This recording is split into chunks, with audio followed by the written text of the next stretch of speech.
সকল রাজনৈতিক দল, সকল ছাত্র সংগঠনের সমষ্টিগত সিদ্ধান্তে যে এক দফা ঘোষণা করা হয়েছিল।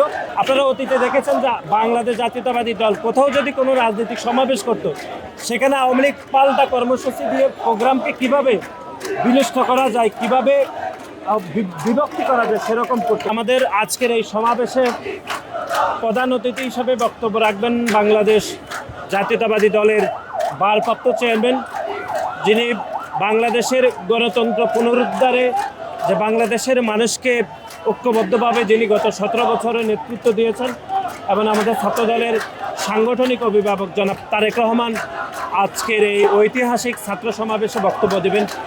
উনি আসলে ছাত্রদলের নেতাকর্মী এবং একই সাথে আমাদের দলের নেতাকর্মী এবং সাধারণ শিক্ষার্থী যারা বাংলাদেশ জাতীয়তাবাদী ছাত্রদলের রাজনীতিতে সম্পৃক্ত হতে তারা ইচ্ছুক, তাদের উদ্দেশ্যে বক্তব্য দেবেন।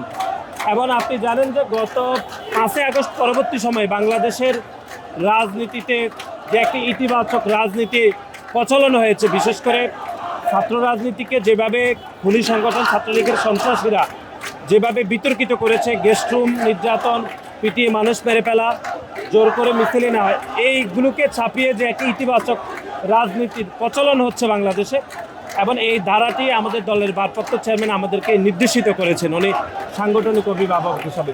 সুতরাং আমরা মনে করছি সকল প্রস্তুতি, সকল নির্দেশনা উনি আমাদেরকে দেবেন। এছাড়া আমাদের দলের সংগ্রামী মহাসচিব জনাব মির্জা ফখরুল ইসলাম আলমগীর বক্তব্য দিবেন।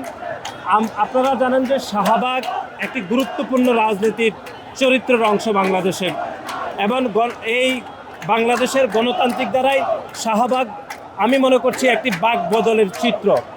সেই শাহবাগ যেখানে প্যাসিবাদ কায়েম হয়েছিল, আবার সেই শাহবাগে প্যাসিবাদের পতনের ঘণ্টাও বেজেছিল।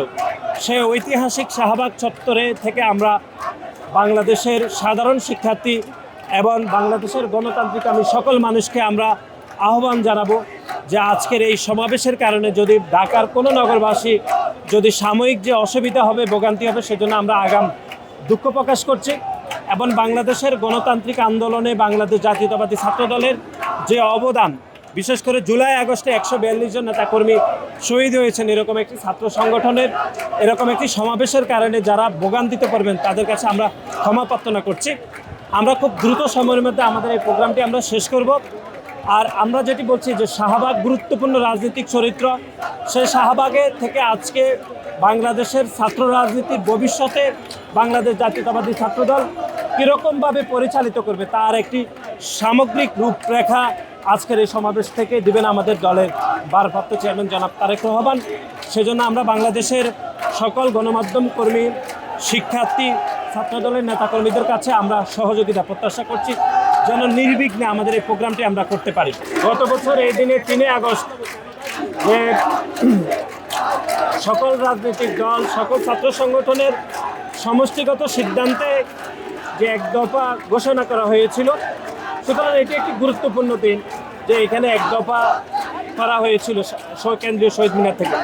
আজকের এই আয়োজন থেকে আমরা কেন্দ্রীয় শহীদ মিনারে যে একটি নতুন রাজনৈতিক দল সমাবেশ করছে, আমরা তাদেরকে কিন্তু ইতিবাচক রাজনীতি করার প্রক্রিয়ার অংশ হিসাবে তাদেরকে জায়গা আমরা ছেড়ে দিয়েছি। আপনারা অতীতে দেখেছেন যে বাংলাদেশ জাতীয়তাবাদী দল কোথাও যদি কোনো রাজনৈতিক সমাবেশ করত, সেখানে আওয়ামী লীগ পাল্টা কর্মসূচি দিয়ে প্রোগ্রামকে কিভাবে বিনষ্ট করা যায়, কিভাবে বিভক্তি করা যায় সেরকম করতে, কিন্তু আমরা তার বিপরীতে একটি ইতিবাচক রাজনীতি করেছি।